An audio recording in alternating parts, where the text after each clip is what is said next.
Salut à tous, on se retrouve aujourd'hui pour parler du Paris Saint-Germain ce dimanche 4 janvier et on commence tout d'abord avec bien sûr le programme parce que ça y est les gars, c'est le jour J depuis pas mal de jours, je disais J-4, J-5, tout ça, ça y est on a jour J les gars, c'est la reprise bien sûr pour cette équipe bien sûr du PSG pour cette nouvelle année 2026, on espère aussi bonne que l'année dernière, 2025, bon sera très compliqué de faire aussi bien.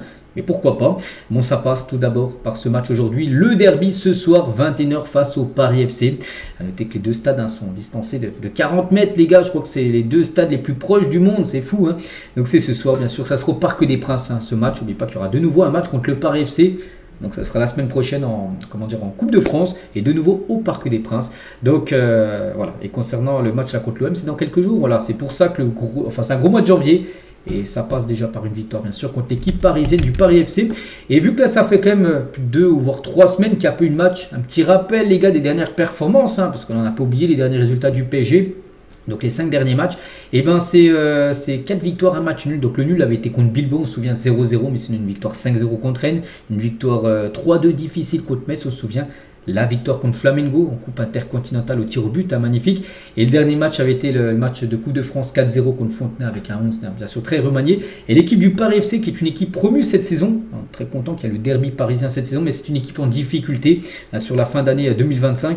Bon, il reste sur une victoire, mais c'était contre Raon l'étape, une équipe, je ne sais pas, de division 3, 4, 5e division française. Vous avez gagné 3-0, ok, mais sinon contre les clubs de Ligue 1, ils ont galéré. Ils ont perdu contre Toulouse 3-0.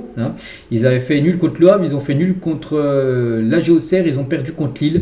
C'est une équipe en plus qui prend beaucoup de buts. Ils en ont pris 3 là contre Toulouse, on a pris 4 contre Lille. Voilà concernant l'adversaire et concernant aussi les dernières confrontations entre les deux clubs. Et ben en gros, il n'y a jamais eu de match officiel entre le Paris Saint-Germain et le Paris FC. Il y a déjà eu 2 matchs, mais c'était 2 matchs amicaux. Le dernier c'était en 2022, le 16 décembre 2022. Le PSG s'était imposé 2-1.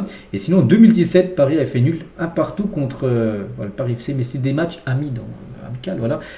Donc là, ce sera match officiel. Ce sera le premier match officiel de l'histoire entre ces deux équipes parisiennes, le PSG et le Paris FC ce soir. Donc on espère que le Paris Saint-Germain, bien sûr, s'imposera. Parce qu'oubliez pas que le PSG n'est pas actuellement leader de la Ligue 1. Toute autre chose, les gars, on va parler cette fois-ci du campus PSG qui va accueillir l'équipe de Casse Eupen.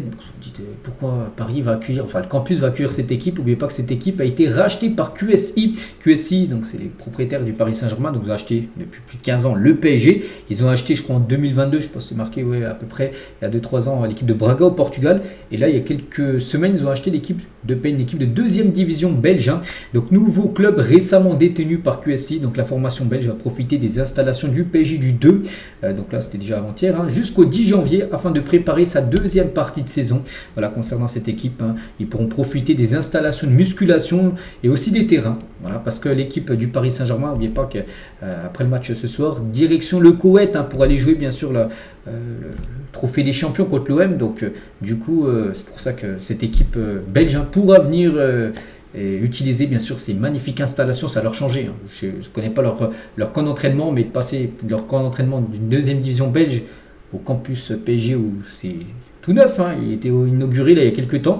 Donc voilà, c'est fantastique bien sûr pour ces joueurs qu'on souhaite bonne chance. Objectif pour eux, c'est de monter en première division belge. Voilà. N'oubliez pas, j'ai pu voir aussi que peut-être de jeunes joueurs du Paris Saint-Germain pour avoir du temps de jeu pour être prêtés du côté de cette équipe de Eupen. On continue les gars avec toute autre chose. On va parler de lui, de l'homme qui a totalement changé bien sûr ce Paris Saint-Germain. C'est Luis Enrique. On apprend aujourd'hui que le Qatar, donc QSI en gros les propriétaires, ils sont prêts à tout pour que Luis Enrique prolonge du côté du Paris Saint-Germain. Néanmoins, il existe un flou autour des intentions du technicien espagnol. Voilà, donc pour l'instant, il est entraîneur du PSG. On espère qu'il restera le plus longtemps du côté du PSG. Et voilà, le Qatar est prêt vraiment à lui proposer un nouveau contrat, le prolonger, bien évidemment, avec une grosse augmentation de salaire et lui donner les pleins pouvoirs. Actuellement, de toute façon, il a déjà les pleins pouvoirs. Il fait ce qu'il veut. Si un joueur ne plaît pas, même si c'est un cadre, un gros nom, c'est qu'il ne le fait pas jouer, il fait ce qu'il veut, bien sûr, Luis Enrique.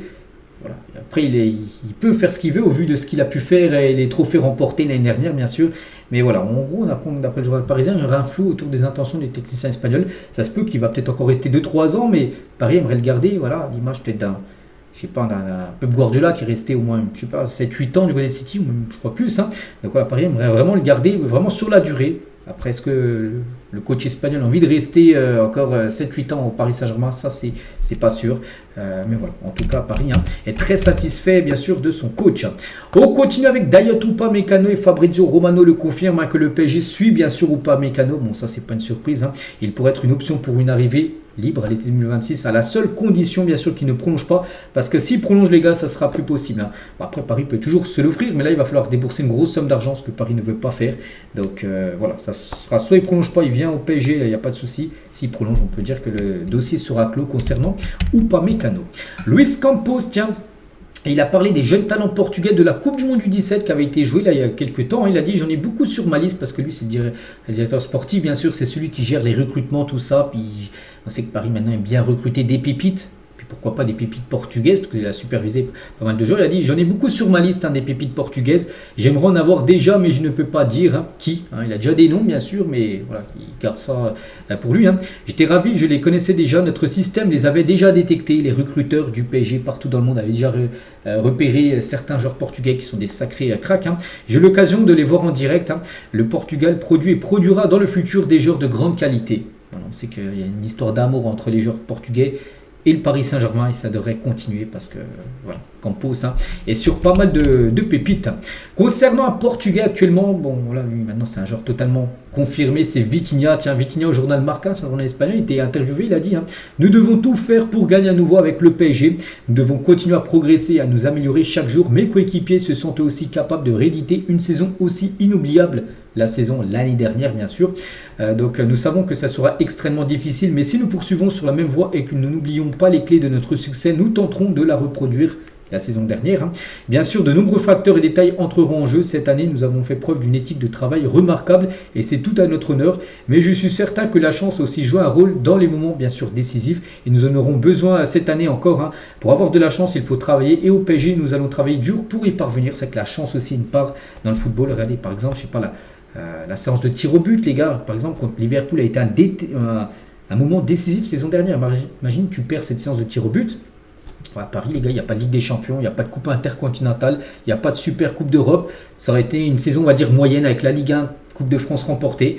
C'est vrai que cette séance de tir au but contre Liverpool, c'est pas non plus que de la chance, les tirs au but, mais par exemple, si tu la perds, c'est-à-dire que tu n'as pas eu de chance, et ben, ça aurait été une saison dernière totalement différente que ce qui s'est passé, tout simplement. Donc oui, le facteur chance a eu une importance, bien sûr. Après, le PSG a eu beaucoup de malchance quand même dans le passé, avec des situations des fois très moyennes, avec des arbitres qui ont été très moyens lors de certains matchs de LDC. Donc là, il a la chance assurée au PSG, et ça a été bien sûr une année magnifique. Et toujours avec Vitinha, donc la saison 2024-2025, oui, parfaite ou presque. On peut regretter de ne pas avoir remporté la Coupe du Monde des clubs contre Chelsea en finale.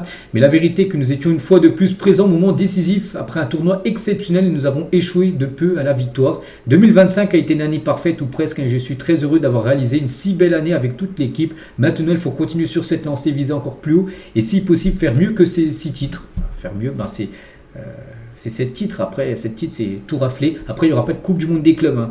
Un nouveau format avec 32 équipes l'année prochaine, ça sera tous les 4 ans. Donc voilà, en gros, tu peux faire aussi bien, mais ce sera 6 titres l'année prochaine. Bon, peut-être 7 s'il compte gagner bien sûr la Coupe du Monde, mais là avec son pays.